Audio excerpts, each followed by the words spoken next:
Welcome home. You're back quite early today. Well, yeah, I bought sushi for all of us to eat. I was surprised just by getting a reply from my husband, who had been ignoring me for over a month. On top of that, he was holding high-quality sushi. Something seemed suspicious. I became more suspicious and secretly swapped my sushi with my mother-in-law's. Oh my, it looks delicious. Let's dig in right away. Come on, eat up. To my surprise, even my mother-in-law started talking to me. There must be something going on. Convinced of this, I pretended to go to the kitchen to make tea, encouraging them to start eating first. Then, from behind the door, I watched their reactions. My mother-in-law, who ate the sushi, started shivering and coughing. Unbelievable words were uttered by them. My name is Susan, 29 years old. I got married to Ryan, whom I met through my father's introduction half a year ago. I grew up with my strict father who hates dishonesty and my gentle yet strong-willed mother. I am, to put it nicely, a serious person, or to put it badly, someone who can't adjust to the people around me. I have few friends, even after becoming an adult. I had no romantic experiences. My worried father introduced me to Ryan, who worked at the company where my father was a department head. My father seemed to have high expectations for Ryan. Ryan's first impression was serious and friendly. He listened intently to my father's stories and also engaged me in conversation, making the atmosphere pleasant. Apparently, Ryan had a good reputation at the company. He was trusted by his superiors and got along well with his colleagues because of his friendly nature. At a drinking party, when my father mentioned he had a daughter, Ryan asked to be introduced, and my father was more than happy to oblige. My father seemed a bit excited, thinking that spring had finally come for his daughter in her late 20s. It was the first time I saw my usually serious and strict father so excited. He must have been worried about my future. I wanted to live up to my father's expectations. I had never met a man who talked to me at my own pace like Ryan. As we talked, I became more and more attracted to him, and after a few dinners together, we started dating. During our relationship, I visited Ryan's family home and met his mother several times. She, like Ryan, was friendly and considerate of my nervousness. I thought if I could marry into this family, and just when I was thinking that, Ryan proposed and we got married. I was so happy at that time, but half a year after our marriage, I couldn't help but regret it. The topic of living together came up as soon as we got married. My mother-in-law, who had lost her husband, seemed to be lonely and appealed to Ryan. At the time, I didn't doubt my mother-in-law and accepted the idea of living together immediately. However, this was the beginning of it all. As soon as we got married, my mother-in-law's attitude changed completely. It was as if her previous behavior was a lie, and she began to see me as an enemy. Susan, why can't you do anything right? Dinner is late, and there's so much food. There's no way we can eat all this. Please think a little. But yesterday you told me to make more dishes. I try my best to make them for you. What are you saying? It's my fault? No, I didn't mean that. Anyway, dinner time is at 6 p.m. Please be punctual from now on. You can't even prepare a proper meal. I never thought that someone like you would become my daughter-in-law. This kind of thing happened almost every day. My mother-in-law's demands changed constantly, and even if I tried to meet them, she complained about something else. It was the same this time. After finishing work and rushing home, I finished preparing dinner at 6 p.m. But my mother-in-law didn't show up at the table until nearly 7 p.m. She complained that the food was cold and that I wasn't considerate enough. Ryan usually came home late due to overtime and social gatherings. As a result, especially on weekday evenings, I had to endure more attacks from my mother-in-law in front of Ryan. My mother-in-law would act a little more restrained. However, that didn't mean she stopped scolding me. Sometimes Ryan would defend me when he saw her behavior, but that was only at first. Gradually, maybe he got tired of it, and one day, Ryan said this to me. Please try to adapt to my mom. I was speechless at his words. How much more do you want me to do? I held back the urge to yell out, I want to adapt to your mother too, but her demands keep changing. Even if I try to adapt, I can't just be flexible. You're an adult. You should be able to handle that much. Ryan coldly dismissed me with those words. The friendly and serious Ryan I knew when we first met was nowhere to be found. The situation was getting worse and worse. Ryan started to side with his mother blatantly. He agreed with her complaints and laughed at me.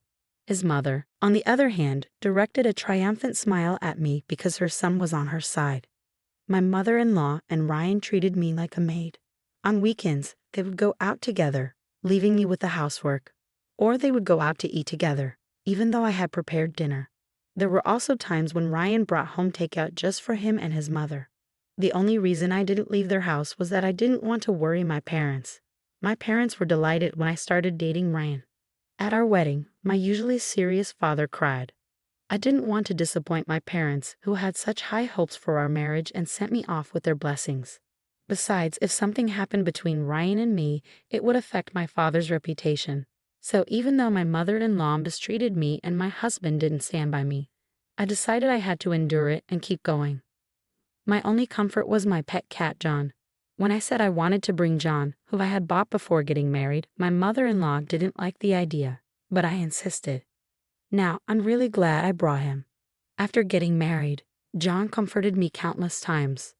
Somehow, I managed to get through each day, until one day, it started suddenly. My mother-in-law and husband started to ignore me.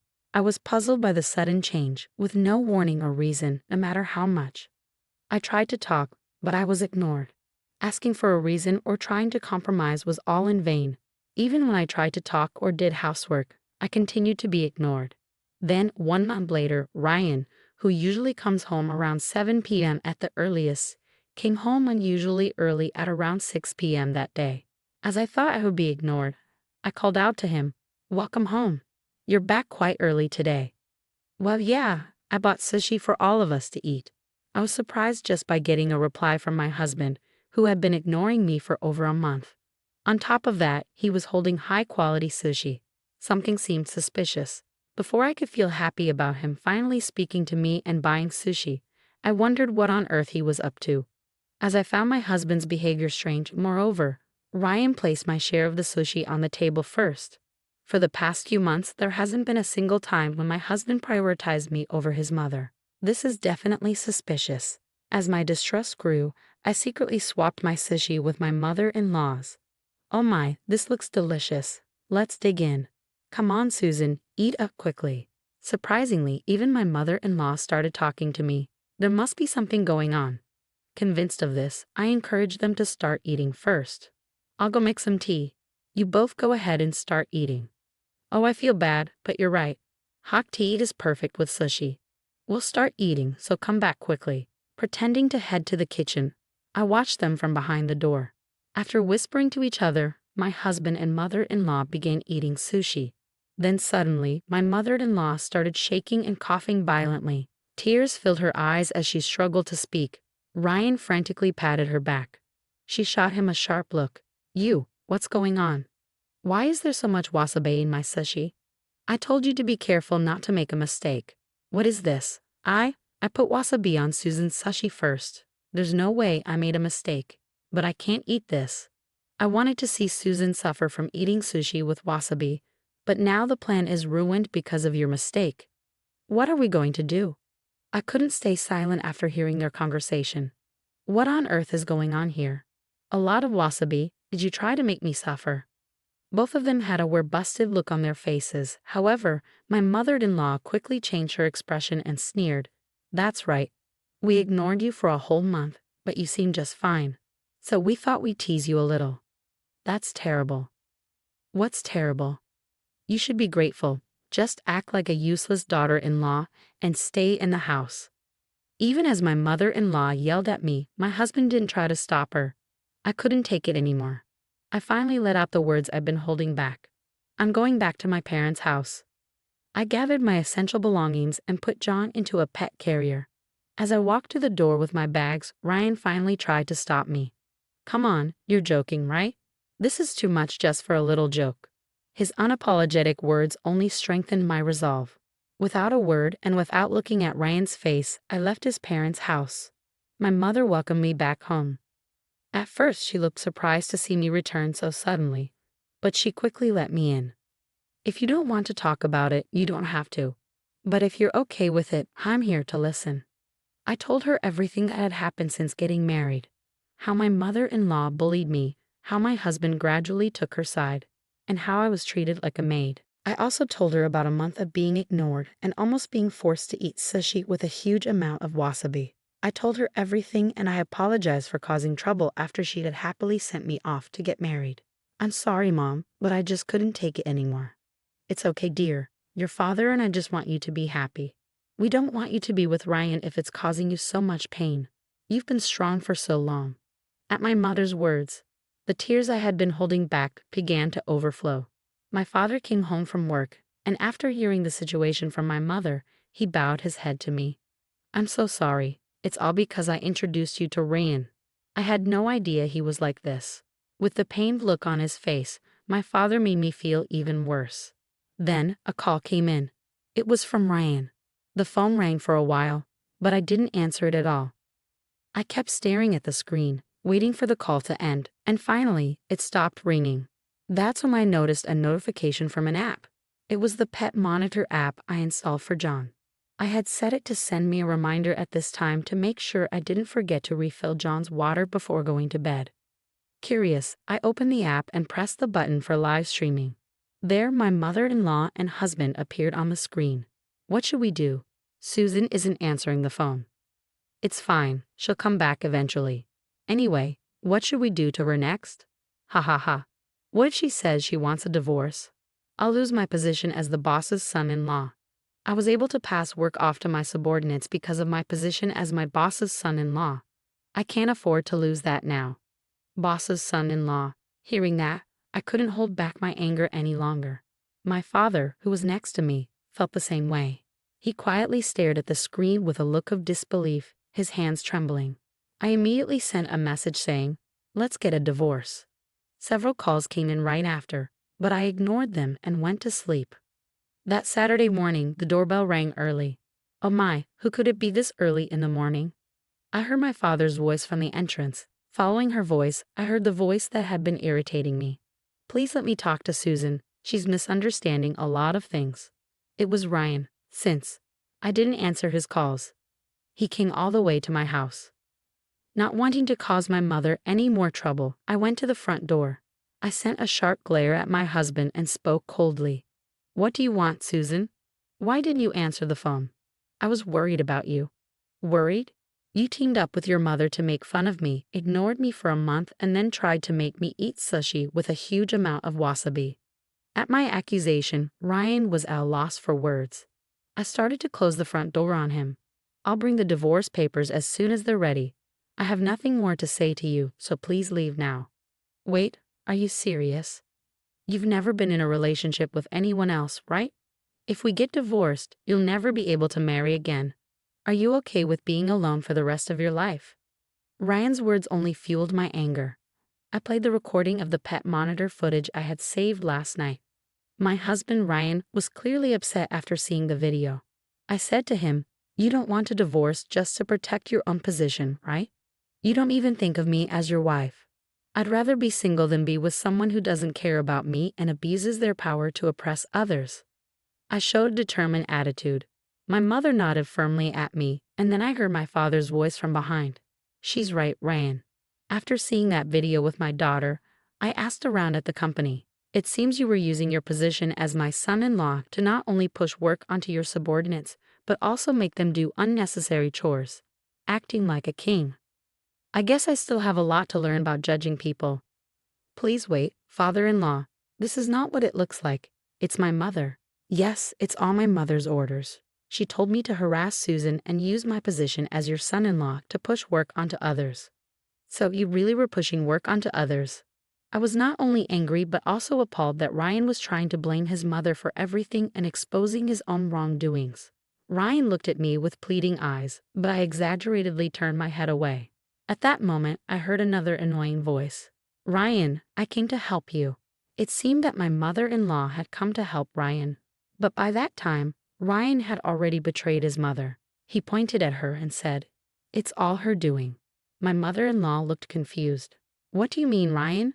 I came here to be on your side. Are you trying to make me the bad guy? You are the bad guy. It's all your fault, Mom. If you hadn't harassed Susan, none of this would have happened. We wouldn't be talking about divorce. And I wouldn't be worried about losing my position. Don't blame me. It's all your fault for trying to get rid of me. Both of them kept blaming each other, and my father, my mother, and I had no choice but to watch in astonishment. Their argument didn't seem to end anytime soon. My father, tired of it all, finally spoke up. You two can argue about this at home. I'm disappointed to find out that you, Ryan, are such a despicable person. There was talk of promoting you, but I'm going to cancel that. Ryan looked at my father with desperate eyes, but my father didn't change his attitude. And then, our divorce was officially decided on the spot. We printed the divorce papers at home and signed them right away. Ryan's misdeeds at work and his divorce from me, the boss's daughter, became well known, and he felt so uncomfortable that he offered to resign. He's been trying to find a new job, but the rumors have spread to other companies in the same industry, and he hasn't been hired. He's trying to switch to a different industry, but it's not going well. After fighting with his mother over this incident, Ryan left his parents' home and started living alone. But he has no money and is living in a shabby apartment. He's doing day labor jobs to get by, barely making it through each day. His mother, who used to dote on him, is now living alone and feeling lonely. The neighbors found out about her mistreatment of her daughter-in-law, and she's living a life without conversation, receiving cold stares. I'm living with my parents again, just the three of us now. That's a burden for my ex-mother-in-law, and Ryan is gone. I can focus on my work better than ever before, and I've been given bigger responsibilities. 1 year after the divorce, I see signs of a new spring coming in my life. The person is a junior colleague with whom I successfully completed a project. Since joining the company, we've worked together many times and built a trusting relationship. Until recently, we only talked about work, but lately I've been invited to meals. The other day, he asked me out. This time, I want to build a happy family, and I believe that with him, my wish will come true.